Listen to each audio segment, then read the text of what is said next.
Hello guys, you might be looking to replace your old tired laptop with something a little more powerful, something a little lighter, something thin, easy to maneuver and take with you, when you're mobile. I gave Microsoft a second look after purchasing many Apple products. They built the Surface Pro, the Surface Book. The materials they use are magnesium instead of aluminum. It's very thin, almost as thin as my Samsung S8 Plus. The product is pretty quality, pretty premium quality. I was really shocked. You're starting to see Microsoft stores in the malls. I would have been really, if you would have asked me several years ago if Microsoft could make a product as good as Apple, I would have said no way, no how. But they've come a long ways. When they first came out with the first Surface Pro, I thought, well, that's never going to work. You got all your weight up on top, and the keyboard is on the, no weight on the bottom, so it's top heavy. But after using a 2-in-1 laptop, when you're using the screen and you're tapping on that touch screen, the laptop just flops back and forth, back and forth. There's a lot to be said about how sturdy the Surface Pro is with the kickstand. And that kickstand is so thin that it melts away into the case and you don't even know it's there. It's such a lightweight unit. This kickstand just gone. It just disappears. Actually, there's a groove in the case and you almost can't tell the bottom from the top. You can barely get your fingernail into that kickstand. Not some floppy piece of metal that just hangs and falls all over the place. It's got a sturdy hinge to it, and it's very premium. On top of that, it's almost as thin as my Samsung S8 Plus, which I previously stated.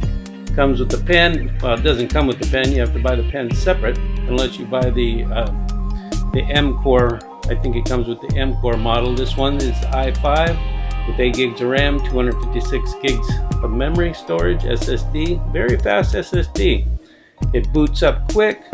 It's a very handy little product.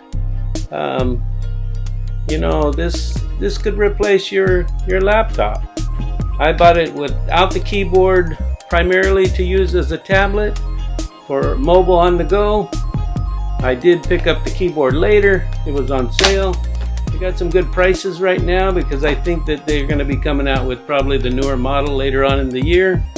But I always pick up not last year's model per se, but the one right before the changeover, because you get the best deal. This one was on sale, and Best Buy actually matched the price that was on Amazon.com and dropped it even another $50. So all in all, I've been very satisfied with it. I'm learning, it's going back to Windows after all these years of running Apple products.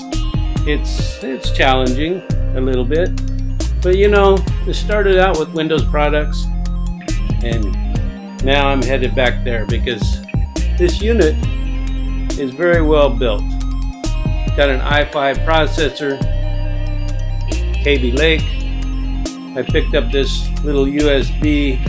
This is a 256 gig USB stick, so you can add memory to your laptop very easily.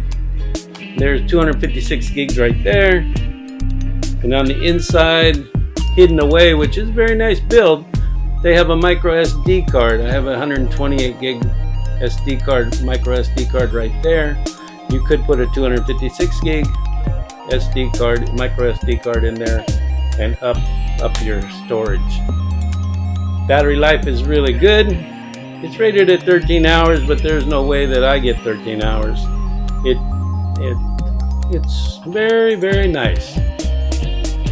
The Alcantara keyboard feels nice. I recently been watching some videos on the Ford GT, and the interior on the the Ford GT costs almost $500,000, and there's only a few of them. They actually use Alcantara fabric inside the Ford GT on the $500,000 supercar, which one recently sold for $1.7 million, but they weren't supposed to sell it. Ford's going after them now. But this unit, I suggest you check it out. You may have never given Microsoft another look. Apple users, be on the lookout. Microsoft's knocking on your door, Apple. Well, there you have it, guys. Please hit like and subscribe, and I'll catch you on the next one.